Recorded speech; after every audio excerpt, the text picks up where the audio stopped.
Olá, gente bonita! Olá, meus pezinhos de couve, meus pezinhos de alface, tudo bem? Quero falar com vocês sobre O Caraíba, uma história do pré-Brasil de Daniel Munduruku. A primeira coisa que eu quero falar sobre esse livro, que tem um projeto gráfico lindíssimo, né? Você vê pela própria capa, né? Pelas ilustrações internas que retomam, resgatam, né? Se inspiram no padrão indígena, é que olha que coisa lindíssima isso aqui. Bom, mas é que esse livro ele é uma novidade no que se refere à tal da literatura, o que se diz literatura indígena ou literatura indianista. Bom, quando se fala em literatura indianista ou literatura indígena, o que acontece? Sempre se fala de um povo. Veja, o tema dessa literatura é um povo já extinto, como acontece no José de Alencar, por exemplo, como acontecia também no romantismo, José de Alencar é romântico, com Gonçalves Dias. Vamos falar de um povo que já não existe mais. Ou então, eu estou lembrando Bernardo Carvalho, com Nove Noites. Ele fala de um povo que ainda existe, só que olha, perdeu toda aquela sua glória. Isso não acontece nesse romance, narrado em terceira pessoa, ou seja, quem é a terceira pessoa é aquele que não faz parte da história. Quem conta a história não é nenhuma das personagens. Ele está de fora, por isso que ele consegue observar tudo. Mais do que observar tudo, esse narrador ele é onisciente, ou seja, ele é capaz de saber tudo. Lembra? Omni quer dizer tudo, ciente é aquele que sabe. Então é um narrador que sabe tudo. Ele consegue entrar até na mente das personagens, revelar suas angústias, seus desesperos, seus sonhos, suas dúvidas. É como se fosse, a gente fala isso, não é que ele é um deus, pelo amor de Deus, é como se fosse um deus. Enfim, o que faz essa narração? O que faz esse narrador? Ele nos cria uma realidade paralela, né? Como se fosse... Lembra quando você assiste O Senhor dos Anéis, em que se fala de uma Terra-média, que tem uma cara de Idade Média, lembra muito a Idade Média, mas aquilo realmente não existiu. Então, o que acontece? Essa realidade paralela, veja, o próprio título diz, uma história do pré-Brasil. Então, essa é uma história antes, ela se passa antes do descobrimento do Brasil, antes de Pedro Álvares Cabral chegar aqui, antes de 1500, quer dizer, estamos às vésperas da chegada do europeu, do dito civilizado, do branco. Então, essa história se passa antes desta época. Então, se criou, não é, uma realidade paralela. Imagina-se um contexto anterior à criação da nossa civilização brasileira. O que nos faz levar em consideração que esse livro retoma uma coisa que faz parte da historiografia moderna, que diz, olha, não houve um descobrimento do Brasil, porque já existia esse país, quer dizer, não existia um Brasil, mas já existiam povos aqui, já existiam civilizações, e esse livro fala disso, de todo um contexto social, de todo um contexto cultural que já existiam povos aqui, não houve uma descoberta, porque eles já existiam antes do descobrimento. E o interessante é que, quando eu falo que esse romance criou uma realidade paralela, de uma civilização, de uma povoação, ou várias povoações anteriores ao descobrimento, veja, criar uma realidade paralela, quer dizer, foi o caminho seguido pelo Daniel Munduruku, exatamente é o da ficção. Ele teve que inventar muita coisa, porque realmente nós não temos muitos documentos, ou não temos realmente documentos históricos que mostram pra gente o que era essa civilização antes do descobrimento. O que nós temos é o quê? Alguma coisa que a arqueologia nos recupera, né? Não sei se eu posso considerar isso como documento histórico. Nós temos o quê? Aquelas pinturas das cavernas, que engraçado, essas pinturas pré-históricas nas cavernas que temos aqui no Brasil, essas pinturas rupestres, essas pinturas até são citadas no corpo desse romance. E, curiosamente, isso me faz lembrar a estrutura da lenda, né? Porque o que é a lenda? A lenda é uma história que se inventa, né? Mas ela tem uma base na realidade. Alguma coisa ali, por exemplo, lendas de Lampião. As lendas, já inventaram-se muitas histórias sobre Lampião, tudo aquilo é lenda, mas o Lampião existiu. Então, alguma base ali, existe uma base ali que é real. A mesma coisa o Munduruku fez. Ele inventa uma história, tá? Mas essa história, por mais que seja ficcional, ela se baseia em elementos culturais indígenas que são reais. Aliás, isso até me faz lembrar um trecho aqui na página 70, já que estou falando que isso parece uma lenda, mas veja, lenda, isso tem um aspecto negativo da palavra lenda. Ah, isso é lenda, quer dizer, não corresponde à realidade, isso tudo é falso, é tudo mentirinha. Me faz lembrar um texto bastante interessante que uma anciã, uma vovó, está falando sobre as Icamiabas. Icamiabas eram indígenas guerreiras. Sabe o que é engraçado? Daqui a pouco a gente toca sobre isso. Os indígenas chamavam essas guerreiras de Icamiabas. Aí o que acontece? O europeu, isso aqui não está no livro não, tá? Mas estou só acrescentando um repertório cultural para você.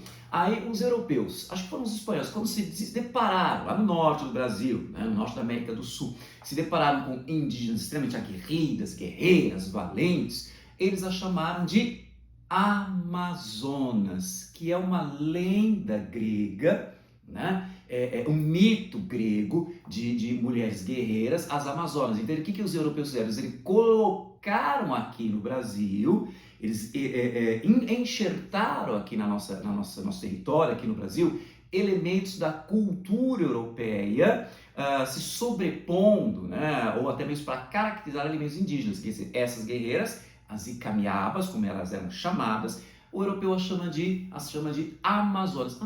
Daí o nome Rio Amazonas, exatamente. Mas voltemos à questão da lenda, né? Mas para que falar dessas lendas? Então a vovozinha fala dessas guerreiras que mandavam nos homens e uma personagem fala isso. Isso é só uma lenda. Nunca aconteceu de verdade, não é, vovó? E olha o que ela fala sobre a natureza da lenda. Lendas são histórias criadas para contar as verdades que nossas cabeças não conseguem alcançar. Então veja, por meio da ficção, né, alguma coisa que o lado real, o lado denotativo, o lado científico, o lado historiográfico, não é que ele não alcança, é que algumas cabeças não conseguem enxergar isso. Então o que faz a ficção? Por meio da ficção, eu explico, eu coloco na sua cabeça, eu facilito você, né, facilito a pessoa que está diante dessa ficção, dessa lenda, facilito a compreensão de determinadas realidades.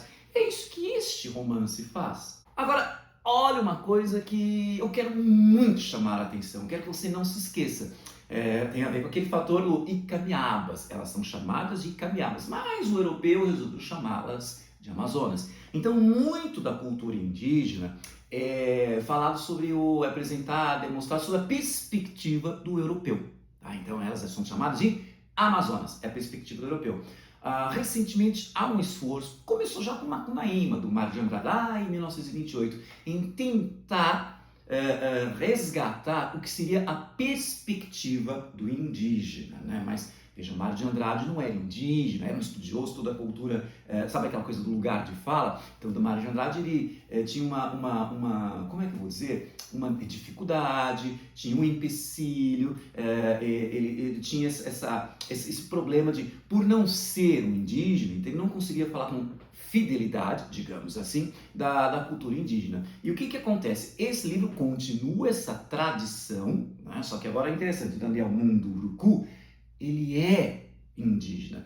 Então aqui você teria o lugar de fala, ele teria mais propriedade em falar de todo esse repertório cultural, de todo esse universo indígena. Portanto, estamos trocando o olhar sobre o indígena pela perspectiva europeia, que por muitos séculos dominou a nossa cultura, e agora assume o olhar do próprio indígena. É lógico que aqui rola uma questão tanto quanto complexa, para não dizer polêmica, que é o seguinte: olha, será que é possível recuperar a cultura indígena 100% pelo padrão indígena? Olha, é difícil, porque você já tem o quê? Esse indígena de hoje, século XXI, já passou pelo processo de contato com o europeu. A prova está aqui, um livro, está em língua portuguesa, né? Literatura em língua portuguesa. Então isso já revela o quê? Uma mistura, uma fusão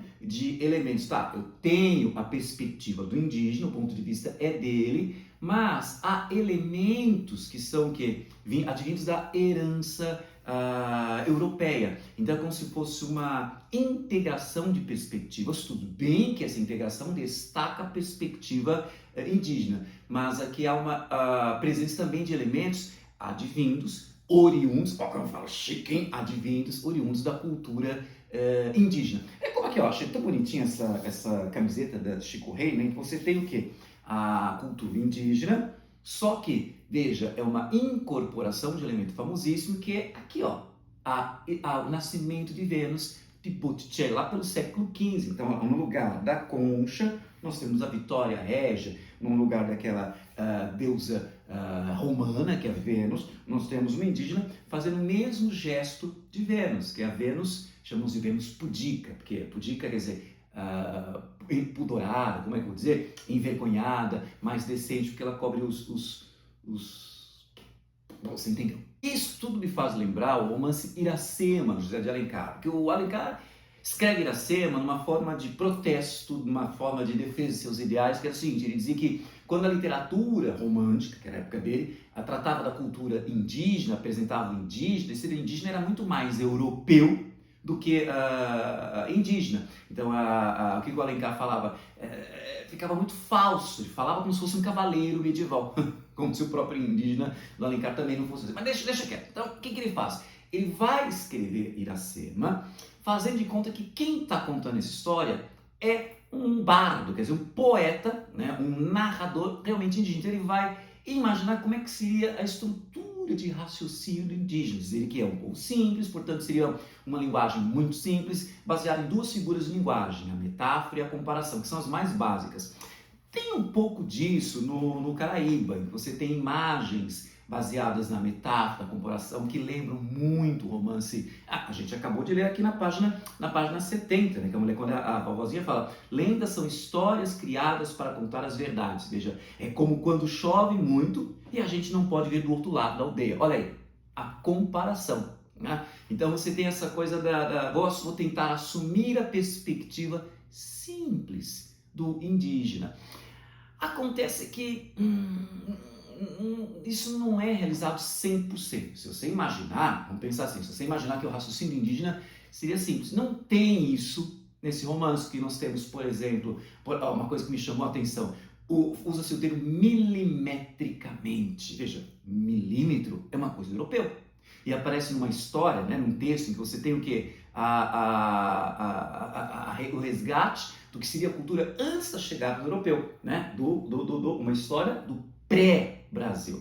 Nós temos uma tensão psicológica, nós temos essa coisa do suspense, então veja, elementos que não são esperados nesse tipo nessa suposta narrativa de povos indígenas. Desculpa se eu estou soando preconceituoso. Talvez se eu soar porque eu não fui claro. Estou querendo dizer o seguinte: existe uma ideia, existe na nossa cultura uma perspectiva, um pressuposto de que o raciocínio indígena, a expressão indígena, ela tem um certo tipo, uma variedade linguística, uma variedade literária, uma ordem de pensamento. E esse livro, na verdade, ele segue mais essa ordem de pensamento, segue essa ordem de pensamento ao fazer análise psicológica, ao trabalhar com dramas, com tensões, com questões de amor, sabe aquela coisa, X ama Y, quer dizer, alguém ama alguém, existe um obstáculo, eu tenho complicações. Isso é advindo da cultura europeia, da civilização ocidental. Então você tem é um elemento que, como é que é um elemento indígena que tem resquícios, que passa por incorporação de aspectos também da cultura do branco, do europeu. Então, repito, essa é uma história que vai falar da cultura indígena antes do descobrimento, então seria a perspectiva indígena, mas há elementos aqui da cultura ocidental, como a análise psicológica, uma narrativa com suspense, ao recurso ao flashback, quer dizer, você vai voltar ao passado para recuperar alguma informação que vai ser útil no decorrer da narrativa. O que mais? Aquela concepção da tragédia, né, que mostra que o ser humano ele é pequeno, né, diante das forças do destino, ele não consegue lutar contra o destino, como dizia, acho que é o Obi-Wan Kenobi que dizia isso, né? You cannot escape your destiny. Exatamente, you cannot escape your destiny. Você não pode escapar do seu destino. Então, para colocar o homem no seu lugar, você não é assim, baixa a bola, você não é tão importante. Existe algo maior, que é muito mais importante, muito mais forte, muito mais poderoso do que a vontade humana, que é o destino. E olha só, eu não estou querendo dizer que o livro ele é falho, até mesmo falso ao abordar a cultura indígena, como se ele, pá, abandonasse a cultura indígena e ficasse focado nos costumes europeus. Não, existem elementos que são retomados da cultura indígena, como por exemplo o ato de fumar. Né, o tal do cachimbo, que o pessoal consagrou como cachimbo da paz. Não, não. Quando se inala aquele fumo, né, então o que acontece? É um ato que serve para abrir a mente e fazer. Isso você vai ter um momento que o Perna Solta faz isso. Uma das personagens se chama Perna Solta. É o ato de, sabe, o fumo permite que se abra a mente e assim ela se conecta com uma realidade superior que a própria razão, a lógica, não é capaz de captar. E veja que ironia, uma reflexão que não está aqui no livro, tá? Mas existe essa ideia de que, nossa, os indígenas são primitivos, o branco é civilizado. Olha o que acontece, o fumo, né, ele era usado por um momento ritualístico, mas depois parou de usar, o indígena para de usar esse fumo e ele volta ao seu cotidiano. O branco que se diz superior ao indígena, que eles chamam de primitivo. Quem é superior, quem é primitivo aqui? Porque veja só, o branco pega esse elemento e tira do ritual. Ele se torna viciado, arrebenta todo o cotidiano dele. Ah, tá. O branco é que é superior. Além disso, nesse romance, aparece o valor do sonho. Sabe quando você dorme, sonha? O sonho na cultura ocidental, dita civilizada, superior. Olha só, na cultura ocidental, o sonho é uma forma de escape, uma forma de escapar da realidade. Muito bem, muito bem. Aqui, ele tem um outro valor. Por meio do sonho, abre-se também a mente, se contacta, a personagem consegue entrar em contato com uma realidade dita superior, que a própria mente racional, limitada, não é capaz de alcançar. Esse romance também resgata uma coisa super interessante, que é a relação do homem com a natureza. Olha, gente, dá uma olhada pra vocês verem que cachoeira bonita. Olha que beleza de água que desce da serra lá. Não é desse jeito, nossa, mas é uma outra relação. Digamos, é como se a natureza fosse uma personagem, ela está integrada na dinâmica dessas personagens. Então você tem, por exemplo, um vento frio no meio do calor daquela época em que se passa a história.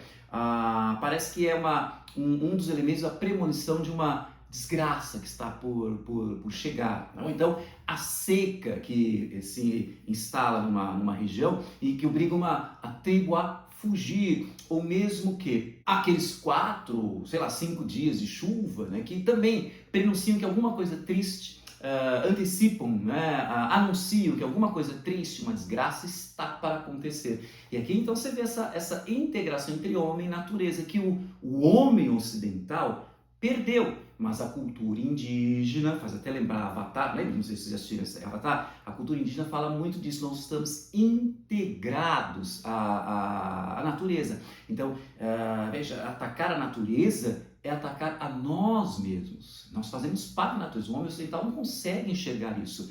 E o indígena consegue, nisso ele se torna superior. Mas olha só, o livro supervaloriza essa perspectiva indígena, como eu já disse, mas não deixa de lado também a perspectiva ocidental, que inevitavelmente já se misturou à perspectiva, a visão de mundo do Daniel Munduruku, como você percebe, por exemplo, do que eu já falei, na noção de tragédia que esse romance tem, em que você questiona, olha que bonitinho, será que o homem é que está acima do destino, o homem é que controla o destino? Ou ele está abaixo, ele é subordinado do destino, o destino é que controla o homem? Então fica essa reflexão no decorrer da narrativa. Isso a gente percebe, por exemplo, na personagem Potira, que é uma indígena, ela não quer ser bela, recatada e do lar. Ela quer ser guerreira. Então ela não quer se curvar sobre o seu destino. Ou então, veja, isso também me faz lembrar, não sei porque eu estou pensando nisso agora, que ficou uma ponta solta, eu fiquei lendo e relendo isso aqui umas 3 vezes, para pensar, mas o que aconteceu? Veja, a tragédia tem sempre essa coisa do lado funesto, o lado trágico, desculpa a redundância, mas aí eu fico pensando, veja, o Perna Solta, ele recebe um colar do cacique da tribo dele, né? E esse colar, ele é feito dos dentes dos inimigos. Ele não pode, veja, ele é como se fosse um amuleto que iria trazer muita sorte e proteção para o perna solta na sua missão. Só que ele perdeu esse colar. Então, veja, perder algo sagrado seria algo funesto, terrível, que vai atrair desgraça ou não? Veja, ele perde e esse tema não é aproveitado. Talvez nas entrelinhas, olha, esquece essa coisa de destino, não sei, nas entrelinhas fica alguma coisa que eu não captei, mas pode ser que você capte. Perde-se esse colar, então o perna solta fica num drama e o assunto não é mais retomado no decorrer da narrativa. Pera lá. Que narrativa, professor? Começa a narrativa. Então vamos começar a falar exatamente da narrativa de O Caraíba. Bom, para começar, preciso dizer quem é este Caraíba. Caraíba, ele é uma das personagens, ele é um idoso, um ancião, que funciona como um xamã, digamos, um feiticeiro, ou não sei se eu posso também chamá-lo de pajé, mas é aquela figura, por ser mais idosa, né, por ter uma mente mais aberta, ter mais experiência, ele consegue, como um xamã também, como um feiticeiro, digamos assim, ele consegue entrar em contato com instâncias superiores e sagradas. Aliás, ele é tão sagrado na sua comunidade que, e olha que interessante, quando ele vai chegar numa tribo, então o que os indígenas fazem? Eles limpam o caminho que ele vai pisar, porque ele é alguém muito sagrado, é alguém muito importante para aquela comunidade, porque ele tem fala-se muito disso, né, da sabedoria dos ancestrais. Ele está tocado, ele consegue tocar, ter relação com uma outra realidade, que é dos ancestrais, que é dos antepassados, daqueles que já são mortos. Então ele tem essa função mística. Este Caraíba, então, ele aparece aqui fazendo, a história começa com a referência a esta profecia que ele fez. Ele fala o seguinte, ó: coisa ruim vai acontecer em breve. Serão tempos difíceis. Fantasmas dos antepassados chegarão nesta terra e tornarão nossos povos escravos de sua ganância. Eles não terão piedade nem dos velhos, nem das crianças. Simplesmente se sentirão donos desse lugar e de sua gente. Por isso, não lutarão com arcos e flechas e não terão código de guerra. Serão homens duros e não respeitarão a tradição. E veja a profecia que esse Caraíba faz. Ele anuncia a chegada de uma péssima época, um grande mal está por vir. Que ele fala que são esses fantasmas dos antepassados. Ele os chama de caçadores de almas. Engraçado, né? Quando eu li isso, caçadores de almas, esses caras estão sugando as almas. E isso até me fez lembrar os dementadores de Harry Potter.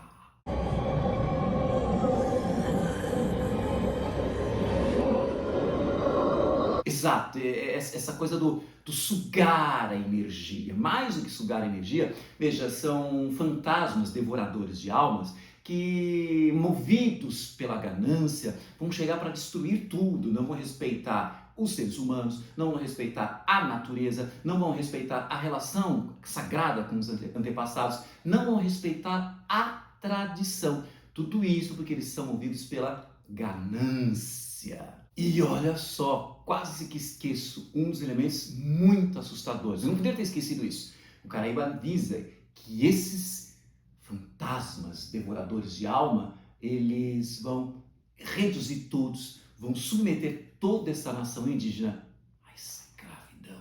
Você, que é muito inteligente, já está percebendo quem são esses fantasmas, estes devoradores de alma. São os europeus, são os ditos civilizados. E esse livro conta uma lenda muito interessante, cria-se uma lenda que é a seguinte: a espécie humana era uma só. Aí houve um dilúvio, né, a história que se conta aqui. Houve um dilúvio, então esse dilúvio alagou tudo, e quando as águas baixaram, o que acontece? Essa espécie se dividiu em dois, são dois povos irmãos. O povo do norte e o povo do sul.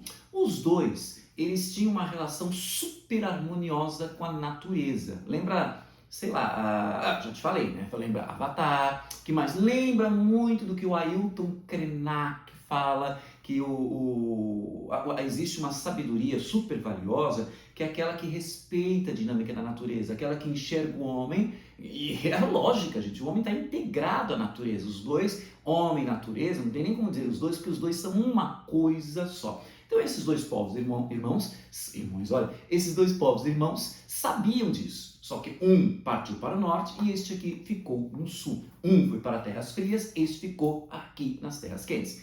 Aí o que acontece? Este povo do norte acabou o quê? Desenvolvendo ferramentas, máquinas. Tá vendo como é uma referência ao europeu? Então, estas ferramentas possibilitaram, facilitaram esse homem do norte ao quê?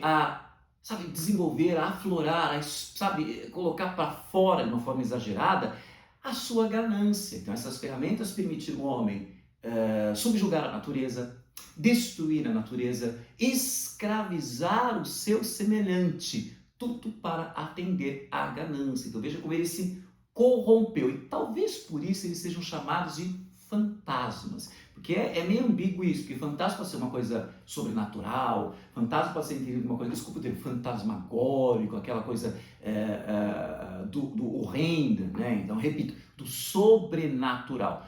Ou então o fantasma pode ser entendido no sentido do que sobrou de algo. Isso aqui é só um fantasma. Porque o fantasma, em vez de ter essa forma nítida que um corpo, que corpo esse, hein?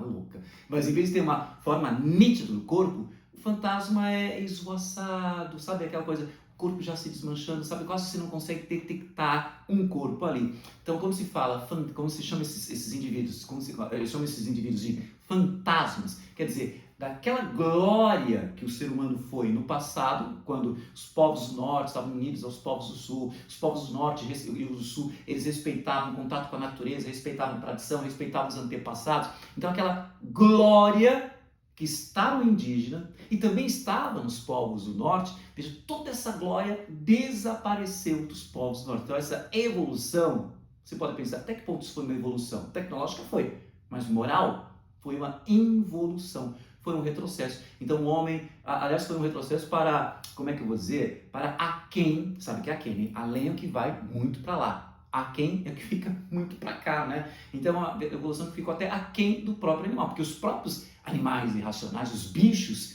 têm uma relação integrada com a natureza. Só esse homem civilizado que não tem. Então essa evolução nem parece evolução, é um baita de um retrocesso. Então repito, que eles são fantasmas da grandiosidade que um dia o ser humano foi. Um resíduo, um resquício, uma sobra de ser humano e se diz superior e se diz civilizado. Então, voltemos à narrativa. O que a narrativa nos fala? O romance começa com a personagem perna solta, né, chateada, intrigada e está muito mal. Porque fala-se que anteriormente, né, o Caraíba tinha feito essa profecia, tinha feito esse anúncio funesto. Olha como eu falo, chique, funesto. Deixou o tadinho do perna solta muito mal, muito preocupado, muito angustiado, essa é a palavra.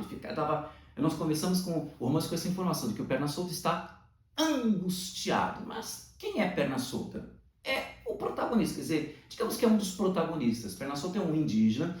Por que ele tem esse nome? Por que ele é esse nome? Porque ele não tem a condição física dos outros indígenas. Então você já percebe, perna solta, que ele tem a perna fraca. Né? Deve ter uns cambitinhos de perna, que nem os meus, né? Mas deve ter uns cambitinhos de perna. Então, na cultura desses indígenas, ele não teria futuro, ele não seria aceito. Né? Então, eu até imagino se fosse Esparta, seria descartado. Porque ele é frágilzinho, tem a perna fraca.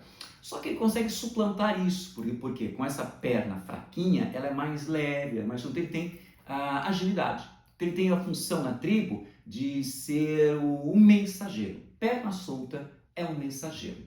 E ele pertence, nós temos 3 tribos aqui. Ele pertence à tribo dos Tupinambás, também chamado aqui no romance de Tupinambarana, os Tupinambás. E tem uma segunda tribo que é dos Turiaçus, né? É a tribo do tio do perna solta. Então há um parentesco entre os Turiaçus e os Tupinambás. E existe uma tribo inimiga, que é a da indígena Potira, que é a dos Tupiniquins.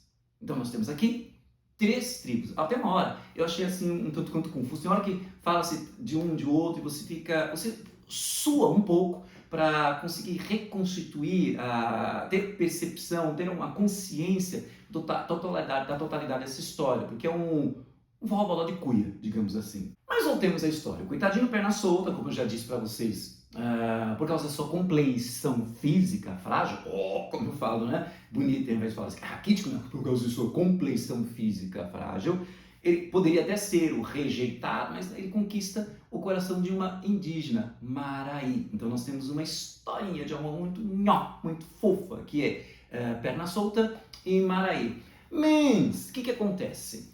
Quando Caraíba faz essa profecia, uma missão é dada para o perna solta. Ele, como tem as perninhas, né, escabitinho, consegue correr muito, ele vai ter a função de passar essa mensagem, levar esse comunicado à tribo amiga, os Turiaçus. Então nós temos a primeira narrativa, já se estabelece, ele parte para essa missão de levar essa mensagem terrível para os Turiaçus. Paralelo a isso, existe uma outra narrativa, e olha que interessante, essa característica de ter uma narrativa paralela a outra, para dar mais emoção, para segurar o suspense, sabe quando você está pensando nisso, o narrador, pá, corta, deixa eu falar de outra história. Deixa eu falar de outra história. Aí quando você já está, nossa, que história interessante, pá, ele para e volta. Quer dizer, isso é típico de uma coisa da cultura ocidental, de um gênero chamado novela. Então esse romance tem aspectos novelescos, em que você trabalha com narrativas paralelas. O problema, como eu já falei aqui, desculpe a minha deficiência intelectual, peço perdão, mas o problema é o seguinte, as narrativas vão correndo, são 3 narrativas paralelas, e tem uma hora que você fica confuso, peraí, não estou entendendo mais nada, qual é a história, mas como é que eu resumo isso? Então, fica um tanto confuso mesmo o desenrolar dessa história. Pelo menos pareceu para mim. Espero que você seja superior a mim e fale, professor, não vi confusão nenhuma. Parabéns, fico orgulhoso de você. A outra narrativa é de Potira. Potira é uma indígena, ela é filha do cacique dos Tupiniquins e veja, ela não quer assumir aquele papel que é tradicional às mulheres indígenas da tribo dela. Ela até ela está mais ligada às Icamiabas, isso é visto como um risco, um desencaminhamento para a cultura deles, porque ela não é mulher submissa, ela não quer ficar nessa coisa de cuidar dos filhos, cuidar do lar, bela e recatada do lar, ela quer ser guerreira. É engraçado até que o Caraíba fala que é uma acho que ele fala disso, de um homem que nasceu no corpo de uma mulher, e isso é visto, parece uma distorção, uma anomalia, não se fica uma coisa assim como se fosse uma maldição e que um encantamento ruim e que precisa ser quebrado, né? Que será que vai quebrar esse encantamento? Veja, ela se recusa a assumir o papel de mulher e ela insiste, ela sempre fez coisas dos meninos, ela sempre foi a guerreira, ela se desenvolveu na arte da guerra e até superior a muitos dos seus colegas homens, garotos indígenas. Então você tem essa coisa, ela tem que ser mulher, mas ela não, ela insiste, eu quero ser guerreira. Ou seja, ela não assume o papel dito feminino para sua cultura, ela quer assumir o papel dito masculino da sua cultura. É aqui que entra a questão do destino, como dizia o Obi-Wan Kenobi. You cannot escape your destiny. Pois é, o Caraíba acredita, ele fala que uma indígena guerreira daria à luz a uma criança que iria, ao crescer, unificar as nações indígenas e para lutar contra esses devoradores de alma. Eu acho interessante isso, né? Alguém vai nascer e vai reunificar as nações ali para lutar contra o inimigo. Isso faz lembrar o quê? Uma cultura, um elemento da cultura ocidental. De imediato a gente já lembra, no primeiro momento, do rei Arthur. O rei Arthur fala de que, no finalzinho, né, que One day, a king will come, and the sword will rise. Exatamente, igualzinha essa cena de Excalibur, né? Então um dia um rei surgirá e poderá levantar essa espada, né, e reunificar as nações. Mas isso também é um eco do quê? Da volta de Cristo. Cristo ainda vai voltar e vai unificar, né, o reino de Deus para lutar contra o anticristo. Então é um elemento europeu, nessa trama aqui que resgata a cultura indígena. O problema é que surge aí uma confusão. O que acontece? Ao momento que aparece uma personagem, quem que é? A Yara, a mãe da água, né? E conversa com o pai da Potira. E ela diz que ela tem essa sabedoria dos ancestrais, ela tem a voz do sagrado, do destino, e diz que a menina, apesar das vontades do pai, a menina tem de ser guerreira. Minha filha, vai se expor à guerra. Então ela tem do lado dela a vontade de Yara. O problema é que o Caraíba fez uma outra leitura das profecias. Qual era a profecia? Ele achava que essa moça que ia dar à luz ao guerreiro, que unificaria as nações indígenas, era justamente a Maraí. Lembra quem é a Maraí? A amada do Perna Solta. Então tá aí a confusão, há um mal entendido aí. Mas toda narrativa, ela precisa de complicações. Então veja, a história já está complicada. Um lado diz, olha, quem vai ser a mãe do grande guerreiro? Maraí. Mas outro lado está dizendo, não, vai ser Potira. Então veja, já tem uma confusão que já está complicando a minha cabeça. E tudo piora quando entra em cena a tribo Turiaçu. O chefe dos Turiaçus, o chefe ele tem que estar prestando atenção na dinâmica do seu povo, ele percebe que as coisas andam mal. São tempos sombrios, como dizia o ministro da magia em Harry Potter. Está tudo muito ruim. Então ele resolve o quê? Vamos sair daqui, vamos fugir daqui. Então eles fogem de uma forma desabalada, né? Abandonam até pelo meio do caminho, não tem nem condições de correr, muitos não têm, então vão morrendo pelo caminho, os velhos são abandonados na tribo, então essa coisa do destino, então alguma coisa de terrível está se impondo, então a decisão desse chefe Turiaçu é fugir. O engraçado é o Perna Solta, que foi para essa tribo levar, né? Foi em direção a essa tribo levar esse recado e não encontra ninguém. E rola uma coisa aqui muito interessante, que é o seguinte, ao contrário da tradição indígena advinda do romantismo, ainda temos muito desse costume, o indígena aqui é mostrado em seus aspectos não apenas heróicos, mas dos aspectos fracos, sabe, daquela questão da dúvida, da angústia, do medo. Então tem o indígena aqui com medo, uma tribo que foge, o chefe decide, vamos fugir. O outro que está preocupado, nossa, mas quem serão esses devoradores de alma? Então tem toda uma carga negativa que até torna os indígenas muito mais próximos do ser humano do que como aparecia, muito diferente do que aparecia no romantismo, que eles estavam lá no pedestal, heróis perfeitos, José de Alencar, e eles não parecem seres humanos, parecem mais estátuas míticas da honra e da glória inalcançáveis ao comum dos mortais. Então aqui nós temos o indígena muito mais próximo do humano. Mas vamos tentar reorganizar as coisas. Então nós temos uma tribo Tupinambá, que é a do Perna Solta, nós temos uma tribo Tupiniquim, que é a de Potira, e nós temos uma tribo Turiaçu, que é do cacique Apoena. Mas vamos complicar mais ainda a narrativa. Quer dizer, nós não, né? O Munduruku, o que você tem? Há um momento em que o Caraíba acredita, a interpretação que ele faz das mensagens dos antepassados, é que a indígena queria ser mãe do guerreiro que iria unificar as nações indígenas, seria a Maraí. E ele convence o Turiaçu, né, o cacique dos Turiaçus, de que esta é a interpretação correta da profecia. Então veja, o chefe Turiaçu, que já estava fugindo, né, já estava em processo de fuga, para onde? Não sei, porque ia ficar longe, bem longe, quando chegarem esses devoradores de alma. Muito bem, então esse chefe toma consciência é convencido, toma consciência dessa profecia, então ele para um pouco essa fuga e vai atacar justamente a tribo amiga dele, que é a tribo Tupinambá. Então ele é Turiaçu, vai atacar os Tupinambás só para resgatar, para sequestrar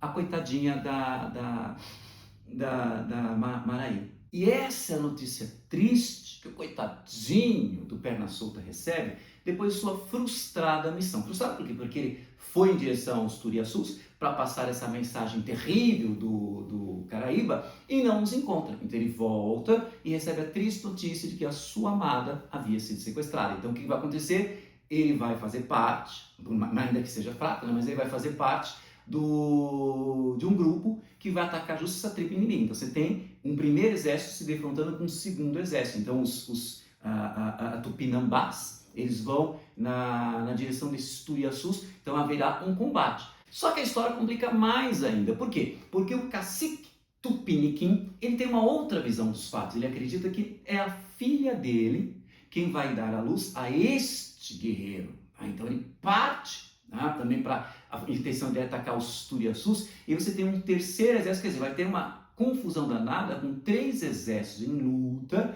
em conflito, por causa da interpretação complicada, problemática de uma profecia. Só que eu esqueci de falar uma coisa interessante que faz parte da análise que precisamos ter da estrutura narrativa desse romance.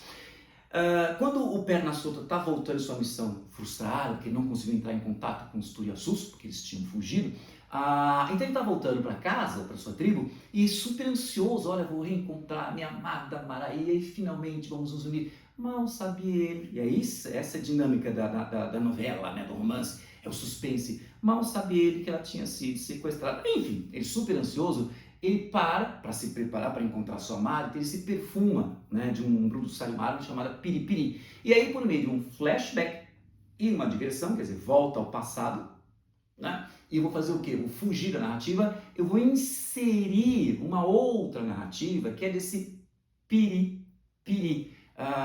Engraçado que essa história dentro de história é como se fosse uma caixa dentro da outra, né? Me faz lembrar a estrutura das Mil e Uma Noites. Você coloca uma história dentro da outra para esticar a principal. Vou deixar a principal em suspenso. Mas como será que vai ser o coitado do Perna Solta quando chegar na sua tribo e não encontrar a Maré? Em vez de chegar logo nessa situação, a narrativa emperra para inserir essa história do menino que era tão bonito, né, o piripiri, que era tão perfumado, que acabou se transformando, veja, ele se transforma num viado. Viado! Não, falei errado, um viado. E depois acaba se tornando essa árvore aromática. Quer dizer, aromática você sabe o que é, né? Produz o perfume. Então ele vai perfumado graças a essa piripiri. Agora, eu acho engraçado também essa coisa, você tem o flashback, você tem a digressão, você tem o fluxo da consciência, que nós acompanhamos o pensamento, o fluxo do pensamento do Perna Solta. Gente, isso é da cultura ocidental. E ainda tem mais um elemento que prolonga, delonga, deixa em suspenso a narrativa, que é o que? O chefe, né, que é o chefe Tupiniquim, que é o pai da Putira, ele se depara com um desenho profético, que fala praticamente toda a história dos indígenas, e não só da história, mas chega até falar do futuro, e ele reconhece, né, ao ler esses desenhos dessa caverna em que ele entra, ele reconhece nos desenhos a filha dele, Potira. Veja, já estava escrito, naquela caverna já estava escrito, digamos assim, nas estrelas do destino, que a guerreira seria a dar à luz o grande guerreiro, unificador das nações indígenas, seria Potira. Peraí, é Potira ou Maraí?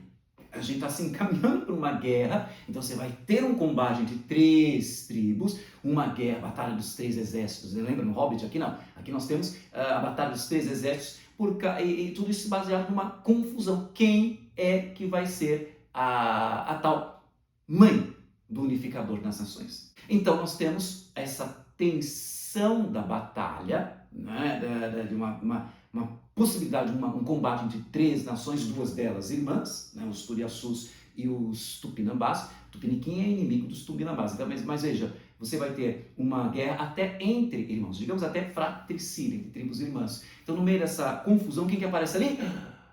O Caraíba, confessando que fez confusão, que fez uma leitura errada do sinal dos antepassados. Então, o que ele diz? Olha, eu me enganei, não é a Maraí que vai ser a mãe do guerreiro, que vai unificar as nações indígenas, vai ser Potira. Potira, que é guerreira, então ela precisa ter essa arte da guerra, dominar a arte da guerra, mas ao se unir, ao se casar, ao assumir o papel de mãe, é ela quem vai educar os seus filhos e entre eles, aquele que vai ser o líder unificador das nações indígenas. E olha só que engraçado, entendida essa confusão, os coitados indígenas, eles querem então a orientação, né, do Caraíba. Como é que a gente desata esses nós, acaba com essa confusão? Porque a gente está num espírito muito aguerrido, a gente está um com raiva do outro. E agora? E agora, Caraíba, o que nós fazemos? O que acontece? O sujeito, num redemoinho, pá, o Caraíba desaparece. Engraçado. Faz lembrar quem? Que na hora que mais os personagens precisam, desaparecem. Espere, mestre dos magos, não pode nos deixar. Ele se foi.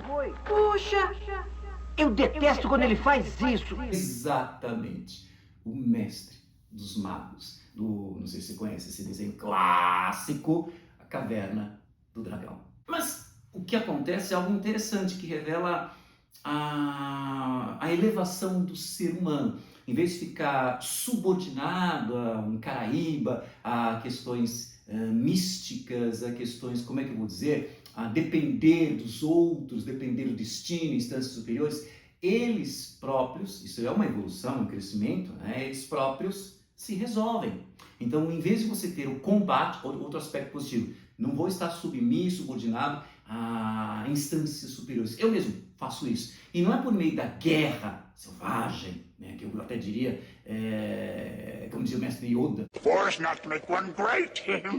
Ele está certo, né? Guerras não fazem ninguém grande. Então aqui você tem digamos, um engrandecimento que é por meio da palavra, da diplomacia, da conversa entre essas tribos, que os nós são desatados, o conflito se elimina. Então o que acontece? Maraí é libertada desse seu sequestro. Maraí vai então se unir ao Perna Solta.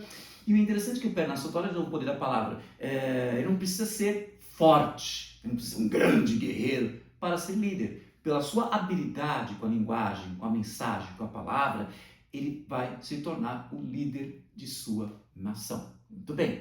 O que vai acontecer? Então, o que mais? A Potira, que desde o instante que eles chegaram naquela clareira, no quase combate, ela bateu os olhos num mocinho, Periantã, que é justamente o chefe da tribo inimiga, mas quando ela bate, fica o tempo todo, sabe aquela coisa, bateu os olhos dele e se encantou. E, engraçado, a Potira vai aceitar o que a profecia predizia.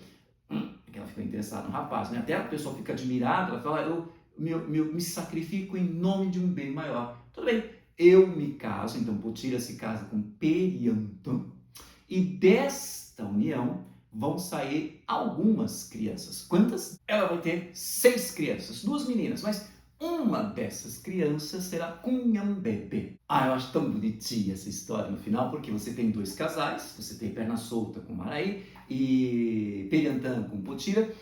Desse casal vai sair o próximo Caraíba, é um jovem que ainda vai passar pelo processo de envelhecimento, ele vai se afastar de todos, vai ter uma vida solitária, então vai se afastar de todos e ter um contato com a sabedoria ancestral, com o sobrenatural. Muito bem.